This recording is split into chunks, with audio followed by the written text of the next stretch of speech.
గణపతి హవామహే కవిం కవీనామోత్సవస్తవం జ్యేష్ఠరాజం బ్రహ్మణాం బ్రహ్మణస్పదాం ఓం మహాలక్ష్మీ దేవతాభ్యో నమో నమః. అమ్మా చామంతి, ఇది శ్రీ శంకరాచార్యుల చేత ప్రతిష్ఠించబడిన శ్రీచక్రం అంటారమ్మా. ఈ శ్రీచక్రం దగ్గర పూజ చేసి ఈ శ్రీచక్రానికే కుంకుమార్చన చేస్తే ఎంతో సత్ఫలితం సిద్ధిస్తుంది. భక్తి శ్రద్ధలతో చెయ్యమ్మా. అమ్మా, తెలియక జరిగిన అపరాధం. నా అత్తింటి వారికి ఏ దోషము హాని కలగకుండా చూడమ్మా. నా ఈ 12 రోజుల దీక్షా వ్రతాన్ని ఆశీర్వదించండి. నా దోషాన్ని పూర్తిగా నిర్మూలించండి అమ్మా. కుంకుమ తీసుకోమ్మా. అలాగే. ఓం ఐం హ్రీం శ్రీం శ్రీం శ్రీమాత్రే నమః.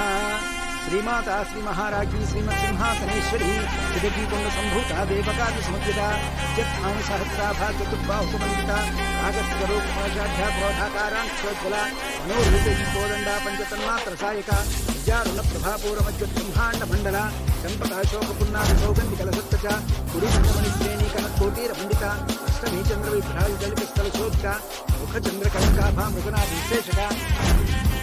అమ్మా, ఆ కుంకుమని నువ్వు బొట్టు పెట్టుకుని అలాగే అదే కుంకుమని నీ మంగళసూత్రానికి పెట్టుకోమ్మా.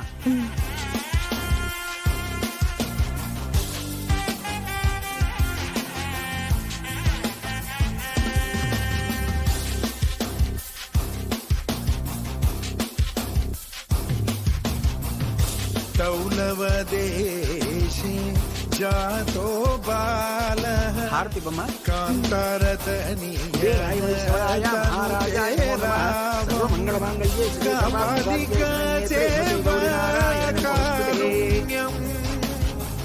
కాలం మూలం అతీతః అనంతః.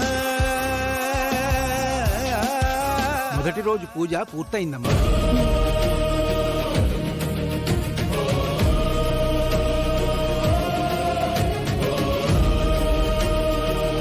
అమ్మా చామంతి, తీసుకో. ఇది ముఖ్యంగా మీ అత్తగారి నుదుటికి పెట్టాలమ్మా.